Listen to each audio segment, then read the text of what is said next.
Welcome, everybody. Thanks for joining for Archive Dives. I thought I'd start today slightly differently with just a little background on why we do these dives and why I think they're important to get together as a team and do. And so at a high level, every Friday, the team from Oxen.ai and all of you guys get together and we go over these research papers, blog posts, anything that help us stay up to date in the machine learning field.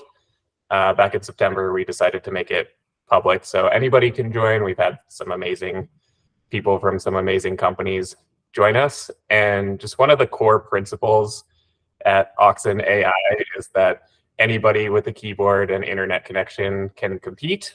So whether that's training a state-of-the-art machine learning model or building a scalable, robust data version control system, we are not intimidated by the large companies or large budgets.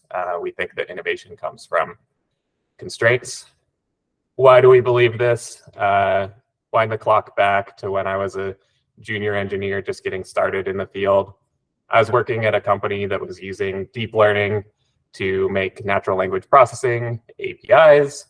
At the time, the holy grail was IBM Watson, which had gone on Jeopardy and won. This is back in 2013. And IBM had published all these research papers and poured millions of dollars into the effort, and they made it seem like they were the only ones that had the prowess to do it.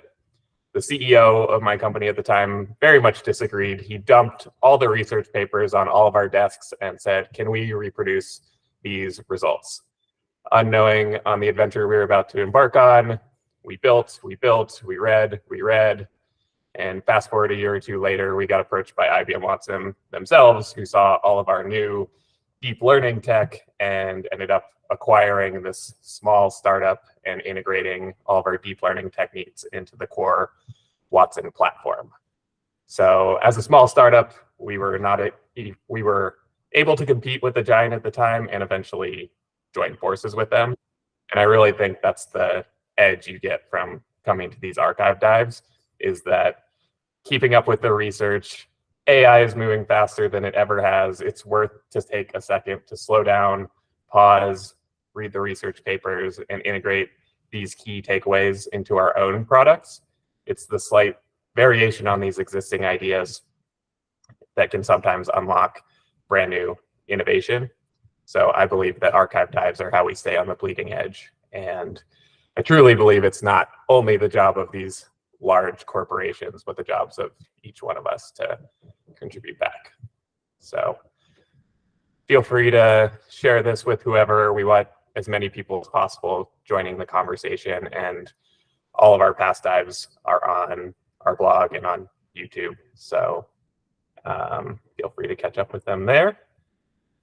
And with that said, let's dive into mechanic interpretability.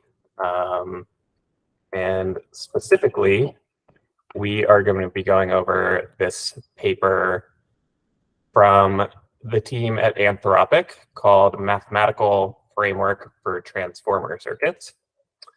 Feel free to follow along with this Notion page. Scott will put it in the chat there. And then the full paper is here as well, if you want to follow along with that. This was published in December 2021 by the Anthropic team. Last week, we dove into the seminal transformer paper called Attention is All You Need, and today we're going to be building off of that.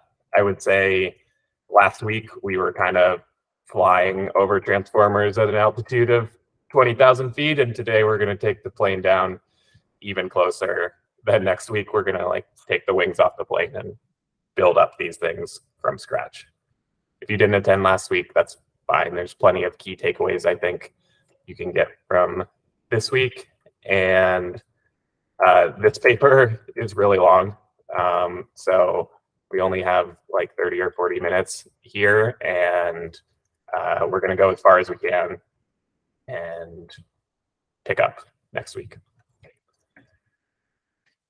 But at a high level, what is mechanistic interpretability?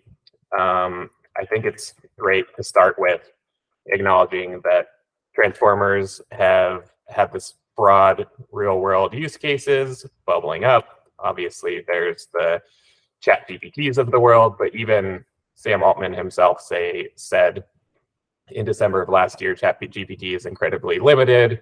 It's a mistake to be relying on it for anything important now.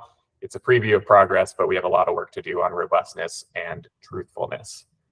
So the team at Anthropic really believes this as well. And so they started diving into mechanistic interpretability as the process of trying to reverse engineer these computations performed by transformers, similar to how a program might reverse engineer a complicated binary. And they go through circuit diagrams of how each component works piece by piece.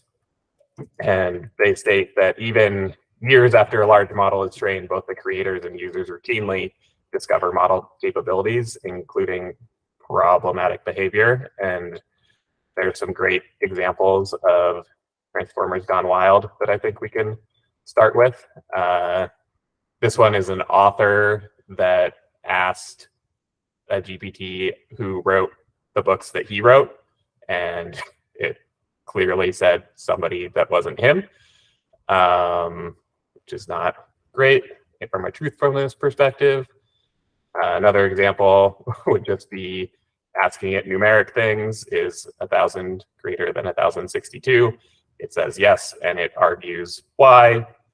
And even a more kind of jaw-dropping or example that we definitely don't want to propagate out here is write a Python function to check whether somebody would be a good scientist based off the description of their race and gender. And it spit out some Python code that was very sexist and racist. So let's make sure we understand why these things work and not just deploy them into the wild without understanding them. If it's possible to look at what's happening under the hood of these systems, I think it's a good idea. This is going to be the deepest we've dived yet. So put on your snorkel. Here is our archive dive mascot that I created.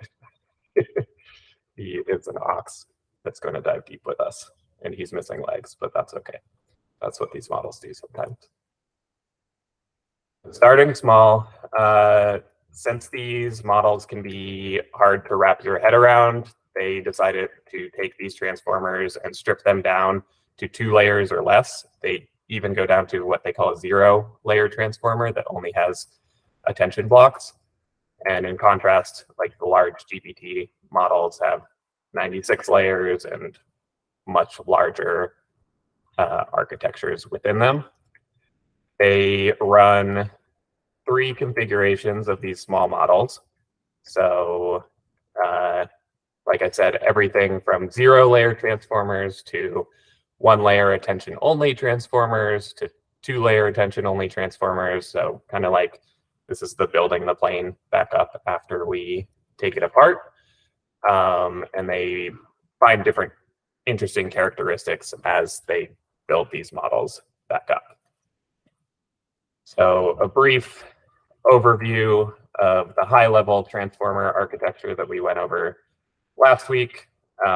This is the diagram everybody knows and loves. There's an encoder block on the left side. There's a decoder block on the right side. In their work, they simplify all of this stuff. They call them toy transformers. One key thing they do is they remove the feed-forward layers within these blocks. So you'll see if you zoom into those diagrams, there's a multi-head attention, and then there's a feed-forward layer. They strip that out. They argue that stripping these out will help us understand them, and that the feed-forward, and you can interchange feed-forward, or they call it MLPs in the paper, multi-layer perceptrons, but we have a hard time studying those in general, so let's just get rid of those and just look at the attention mechanism. They also ignore biases and layer normalization, as they argue that these things can just be folded into parameters anyways, so it's just going to be easier to study if we delete, delete, delete, and get down to the base of it. So in this case, they focus on a decoder-only transformer.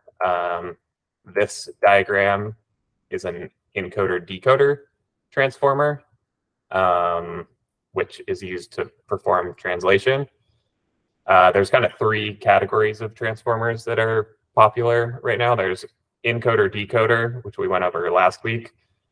So this might be translating Spanish to English. There's encoder only that takes some words and encodes them. And like we went over last week, each word kind of has its meaning independently, and an encoder transformer looks at the full context and updates all of those words to what they mean in the context of the sentence. And then decoder, and this might be useful for like RAG or embedding search or any sort of search and retrieval application that doesn't need the decoder half. And then there's decoder only that are more like the ChatGPT type experiences where you like start to prompt it and it starts decoding and just like completing your sentence as you're going along. So this whole paper really focuses on the decoder side of things. I think it's just fun to point out like how many different evolutions of these different models there have been over time. So there's like encoder, decoder down here, decoder in the middle, encoder up here, and it's just like an evolutionary tree of things that people have tried in all of those different senses. So starting at the bottom and zooming back in, the transformer starts with token or word embeddings. They have a nice little version of the transformer here, and they have the tokens coming in the bottom, so those are the words. They turn them into word embeddings. They have these attention heads that read the word embeddings. They say that the attention heads' job are to write to this residual stream, they call it, on the right-hand side. And there's also some feed-forward neural networks that also read from the residual stream and write back to it. And at the end of all of that, they unembed that information and try to predict what the next word is going to be.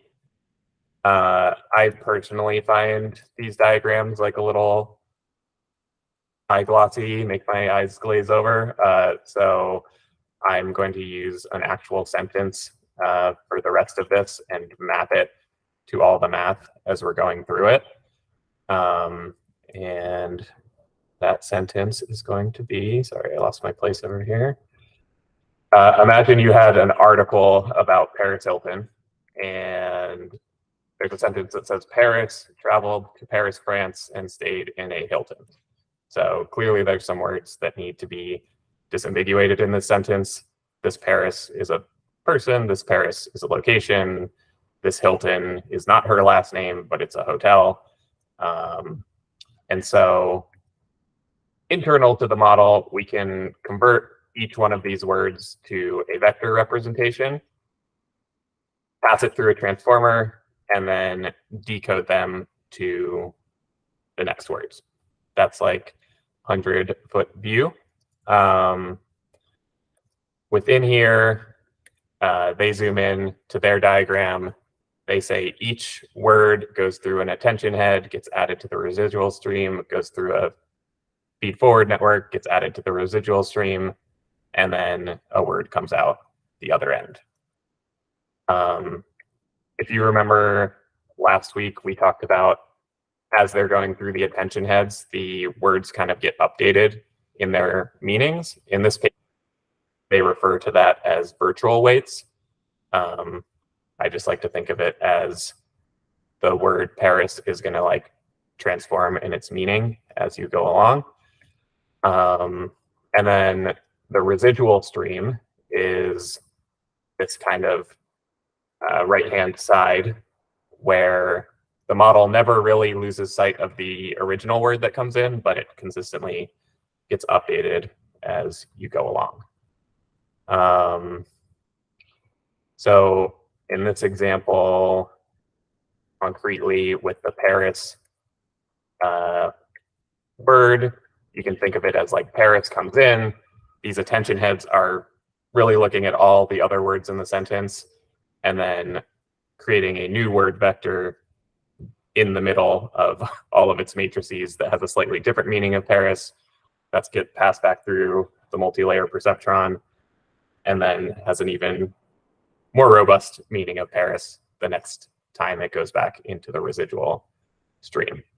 They talk about this as reads and writes, kind of into the stream on the left-hand side here, but really they're just like matrix multiplications that are going on. And they call these intermediate representations virtual weights. And so you'll see these diagrams of them talking about how each layer reads and each layer writes and creates these virtual weights as they go along. They also talk about different subspaces and how much information they can feed through the residual stream. So they kind of talk about it as like an information highway through the network. And since the residual stream has like all of these high dimensional vectors that are representing the words, depending on your model size, you can store more or less information at that stream in that stream at once. And so what you might think of is like if we had these three words, Paris, fly, and can, each one of those could be like, is it a person, a city, or a hotel? Is it female for Paris? For fly, is it a noun, a verb, or is it a bug? For can, is it like canned food? Is it like I can do that thing? And even if I can do that thing, is it because I have the ability or is it because I have the permission? So what happens is, and sorry, I've swapped the order of these words, but like if we had Paris can fly, you can think of each attention head looking at all those attributes of the words, looking at all the other words, and then creating these new vectors that's like, I really think this is Paris, the female person celebrity. I really think this is can, the auxiliary action verb that means ability, and I really think this is fly, the verb action in the air. They also mentioned that some of these heads might delete information to make room for more information to flow through the hierarchy. And the reason they call it different subspaces is just because there's all these nuances of the different words that are flowing through. And so they argue that these multiple attention heads can focus on different things as they're passing the information through. They'd say there's a high demand on this information highway of the residual stream. And I have like a very short context window here, but imagine, like a 100K context window where you're looking at 100,000 words at the same time. Each one of those is going to be fighting for pass my information through the residual stream. And that's why some of these break down once you get like much longer context windows, which makes sense. And they claim that it's the job of the multi-layer perceptrons that sit on top of the attention heads to really perform some memory management role of clearing the residual stream and making room for new information going through it. They like to think of each one of these attention heads that are looking at the full picture as independent and additive, and that we can think of them as like processing all of this information in parallel and then bringing back what they found and writing it into the residual stream. And so they kind of drive these like residual stream highways where the attention heads can kind of like copy information back and forth. And so I think with all of that context, we can start diving into like mathematically, how does this work? This is all very high level and conceptual. But if we look back at the original paper, they have these two equations. One is for taking queries, keys, and values, running them through a softmax, and getting attention scores. And then the next one is once you have all the attention scores, concatenate them all together and pass that information to what we're calling the residual stream. These equations definitely take a second to click. And I took a lot of their equations and diagrams and kind of broke them out. Yes, we had a question from Tom. Do we have an attention head per token? Each token in the context window has an assigned attention head. No, that's a good question, though. These attention heads are shared, and they look at all the tokens, but there are multiple attention heads. So you could have like 8 attention heads, and one attention head is looking at noun verb pairs, and one attention head is looking at disambiguating a city from a person. And each one of those heads look at every single word, but you only have 8 of them, and you might have like 100,000 words, for example. So that's a good question.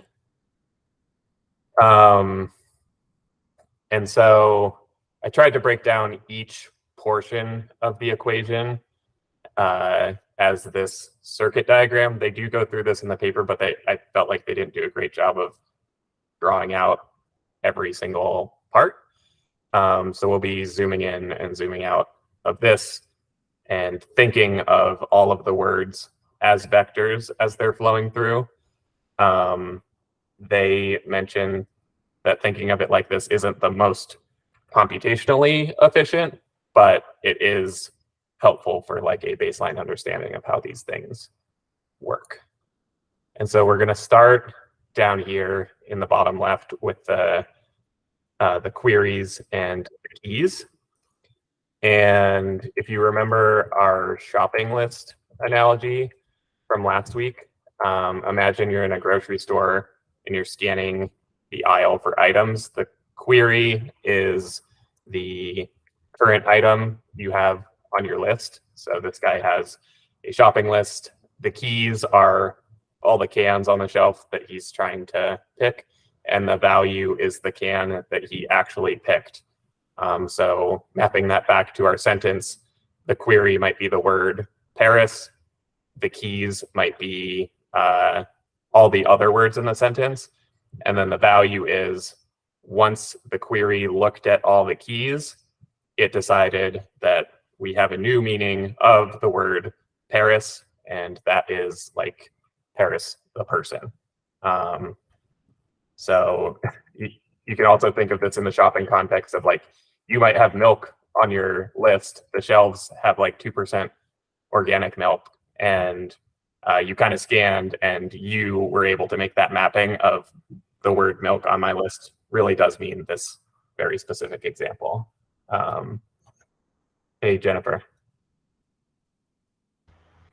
Do you have a sense of like how the different attention heads decide what to focus on? Like you were saying, like some focus on the noun verb and then some focused on differentiating between city and person. I never understood that. Like, how does it know to separate them out?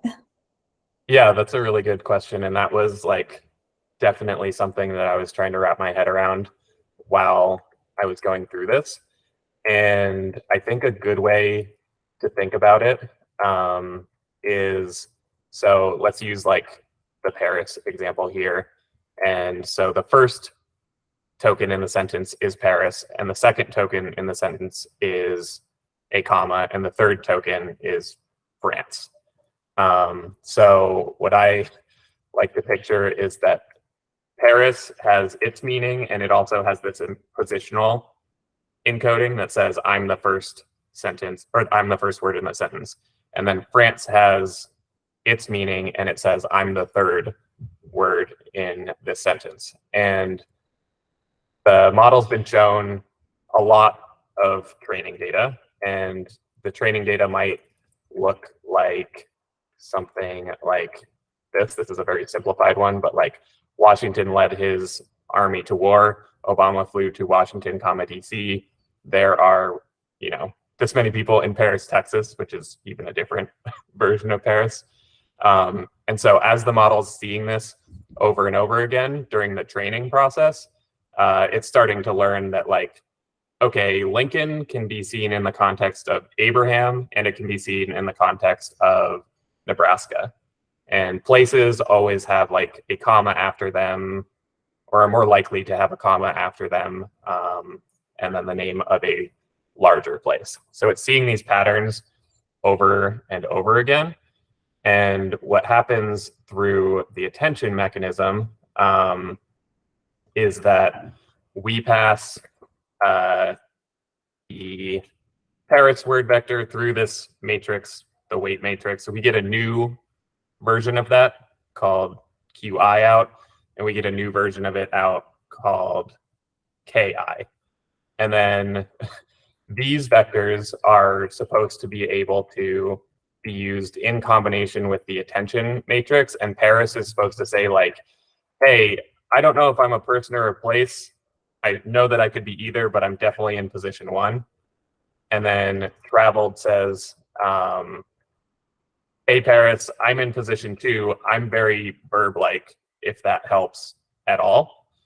And if you remember our like kind of BERT visualization demo last week, they visualized this as like, okay, each one of these lines is looking at each other word. And you can think of like the queries on this side and the keys on this side.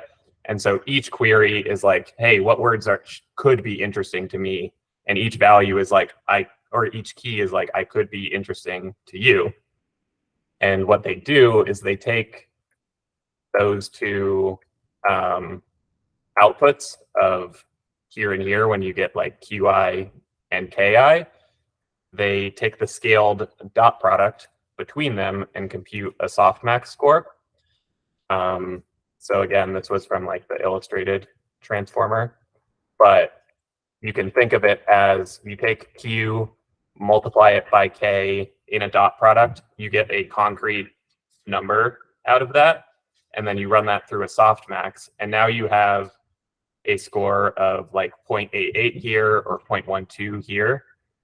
And what that does is now you can take that 0.88 or 0.12, or in this case, we might have like Paris is not that interested in itself, but it is interested in traveled, and it is interested in 2. And now you can say, I'm going to update the meaning of Paris by multiplying it by traveled, but at a weighting of 0.6. So I'm going to take like 0.6 of the information from traveled and only 0.3 from the information from 2. And obviously these are like smaller examples, but does that kind of give you a sense of what they're doing? Yeah, that was really helpful. Thank you. Cool. So again, in the context of the shopping list, it's like giving every item on my list compared to every item on the shelf, which item am I most interested in? That's really what these first multiplications and what the softmax is doing, and that's really the A in attention. So moving back up, I think, let's scroll back to our big old diagram. We've gone from Paris and all of the other words. Like, I'm kind of simplifying it by saying only Paris is flowing up through here, but like traveled is also up in here, 2 is also up in here. And they've each gone through these first transformations saying, I'm noun-like, I'm verb-like, saying, hey, I'm in position 1, I'm in position 2. They multiply together, they get attention scores, and then that new attention score also gets multiplied by this other path that they're going through, and this is where the circuits come in.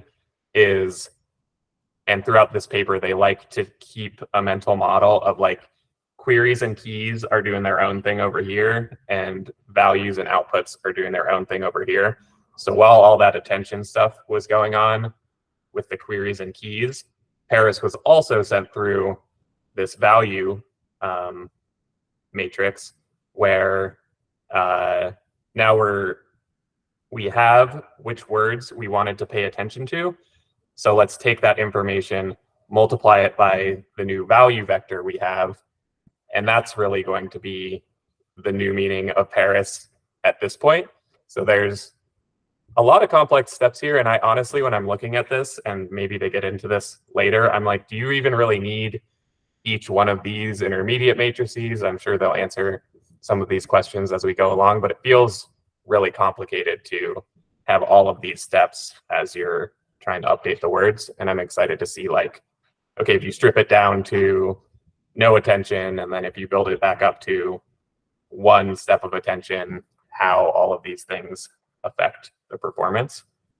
But yeah, they go through the value vectors, they get a new meaning of Paris, and then they even have one more multiplication of like, and concatenation of all this stuff, and they call that the output, WO, and that's the final output of the attention head. Is like, given everything I learned over here, I'm really gonna decide what I'm going to write to that residual stream as new information. So again, they say that this diagram that I drew out is mathematically equivalent to just like doing it with the original equations. We were just kind of breaking it down into individual vectors and little pathways that they could go through. It's much more efficient to do this all with large matrices that are concatenated together, but they say it's mathematically equivalent. And specifically, they go through like, what are some observations from the circuit? They say that the attention head moves information from the residual stream from one token to another, like Paris can communicate with France. The attention head is really two separate operations. A, which is which token we want information from, and then WO and WV, which decides which information, given that new token, goes into the destination token, the destination stream. And then W and Q always operate together, and W and O always operate together is kind of the high level takeaway that they had here. So that, again, is like the full transformer. Hopefully that sheds some light on what's going on in those equations we saw at the start. And so the cool thing that they do is they start breaking this down into 0-layer transformers, is what they call the first version of this. And like I said, they're going to be going 0-layer transformers, 1-layer transformer, and then 2-layer transformer to kind of see how we can build these things on top of each other. And so they strip away everything that we did above, and they basically have just the first word in the sentence, run that through one linear layer, and then try to predict the next word in the sentence. This is just one linear operation to go from one embedding to another. And this is actually very similar. And they mentioned like a lot of these ideas aren't necessarily new, but this is very similar to what some of the original word embeddings papers did, just simply to learn the meanings of words within their context. And they say when you do this and you just go straight from one word to the next word, the model has no way of learning information about its surrounding tokens.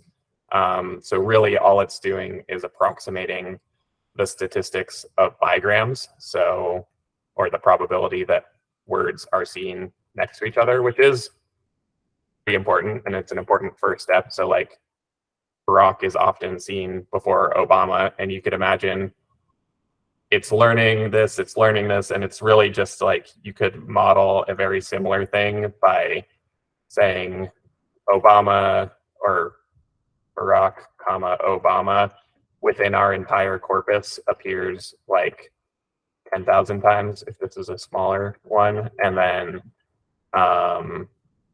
Abe, comma, Lincoln appears, I don't know, maybe since he's older, it appears more, and then like Lincoln, comma, Nebraska appears so many times, and like all this zero layer transformer is trying to learn the statistics of typically if I typed in one word, what would be the next word that should come after it. So this is like also kind of what the autocomplete on your phone does.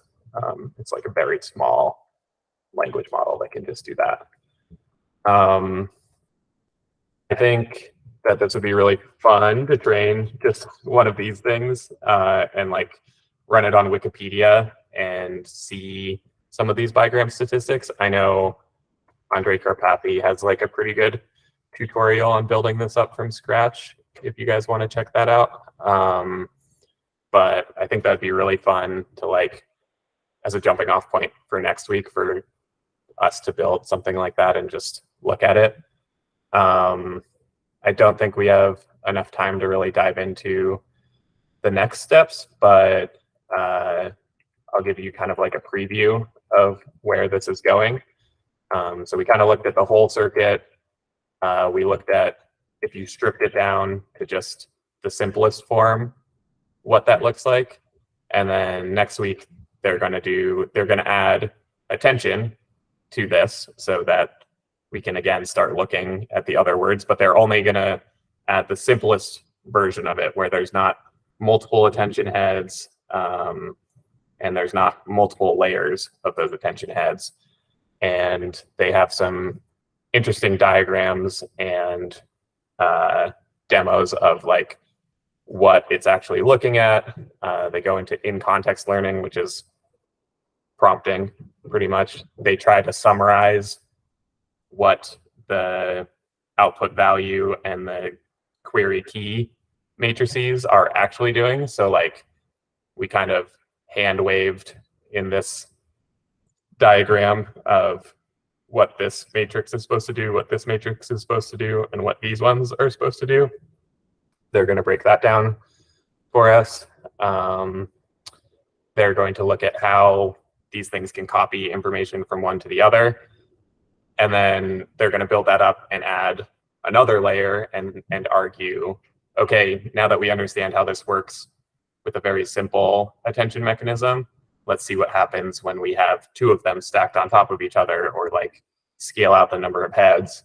And this is really cool because then they show like, they can show some of the paths of information as it flows through, and they do start to see some of those like, I'm looking at this word because I'm trying to get context about what I mean.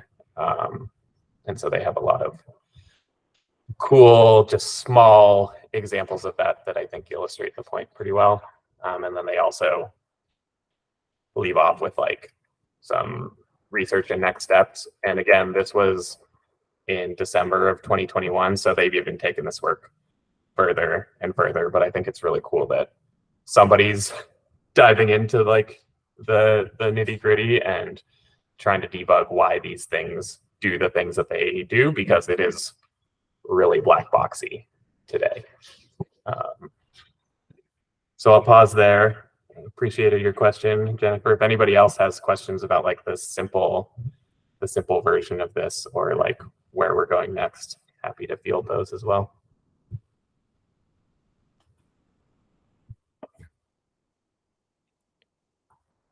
Greg, related to something you said at the beginning of the call about comparing embeddings, I just read something that a learning mentor published. He's a quant at BlackRock.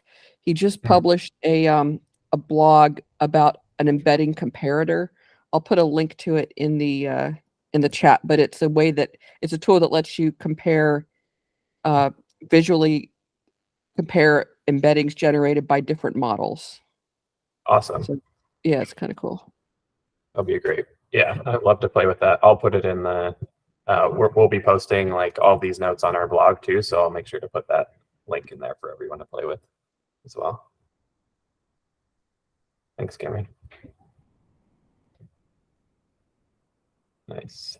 MIT tool. Cool. Is anybody trained like very small versions of these models, or is anybody like trying to use this in any of their research? I know we had some people who are like reached out to me and said that they were writing papers on mechanistic interpretability. So I'd be curious to hear if anybody here has been doing that, and if I made things too simplistic, or if they have any other things to add.